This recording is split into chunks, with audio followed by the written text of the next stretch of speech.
നിങ്ങൾക്കറിയാം, among divorce cases in Kerala, love marriages are more frequent than arranged marriages.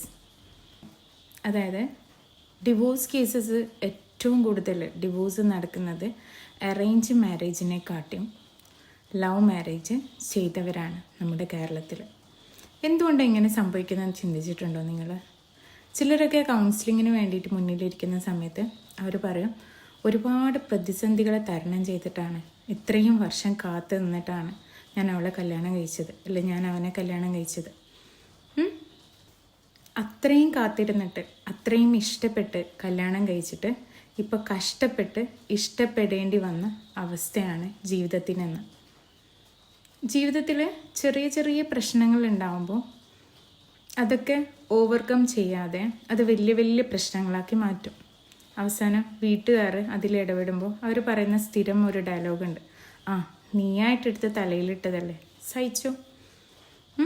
ഇത് വീട്ടുകാർ നൈസായിട്ട് കൈയൊഴി. ഈ ഭാര്യയും ഭർത്താവിനും ഇടയിലുള്ള പ്രശ്നങ്ങൾ എന്ന് പറയുന്നത് വളരെ ചെറിയ ചെറിയ പ്രശ്നങ്ങളായിരിക്കും. ആദ്യമൊക്കെ എത്രയും പെട്ടെന്ന് ജോലി കഴിഞ്ഞ് വീട്ടിലേക്ക് വന്നുകൊണ്ടിരുന്ന ഭർത്താവ് ലേറ്റായിട്ട് വരാൻ തുടങ്ങും.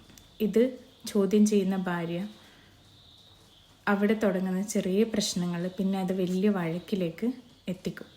പിന്നെ ലേറ്റായിട്ട് വന്നു കഴിഞ്ഞാലും ഭാര്യ ഒന്നും പറയാണ്ടായി. കാരണം അറിയാം എന്തായിരിക്കും ഇതിൻ്റെ ആഫ്റ്റർ എഫക്റ്റ്, വലിയൊരു വഴക്കായിരിക്കും.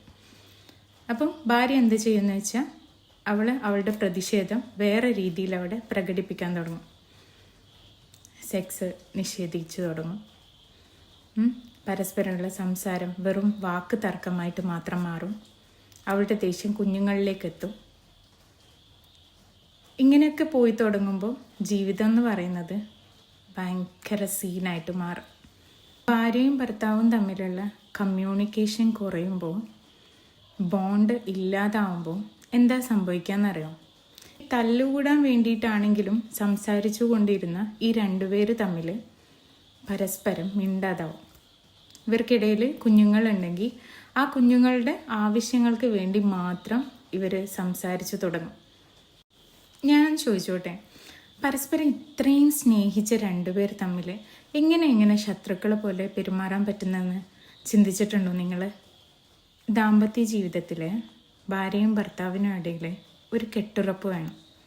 ആ കെട്ടുറപ്പ് ഇല്ലാതാവുന്ന സമയത്താണ് അതിനിടയിൽ കൂടി വേറൊരാൾ നുഴഞ്ഞു കയറുന്നത്. അതിനുള്ള സാഹചര്യം ഉണ്ടാക്കി കൊടുക്കുന്നതും ഭാര്യയും ഭർത്താവും ചേർന്ന് തന്നെയാണ്. ഒരു തെറ്റുപറ്റി, തെറ്റുപറ്റും, മനുഷ്യരല്ലേ, ജീവിതമാണ് മുന്നിലുള്ളത്.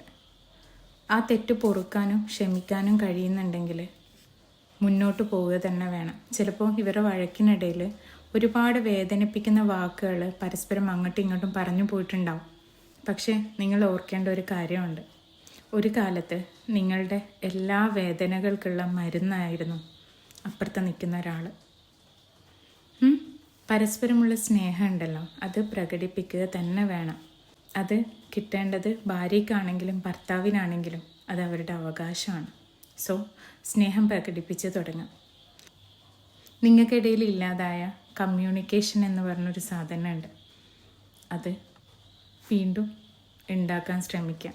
പരസ്പരം ഉള്ളു തുറന്ന് സംസാരിക്കുക. ഒരു ജീവിതം വേണ്ട എന്ന് വെക്കാൻ പെട്ടെന്ന് പറ്റും, പക്ഷെ അത് ബാധിക്കുന്നത് നിങ്ങൾക്കിടയിൽ കുഞ്ഞുങ്ങൾക്കായിരിക്കും.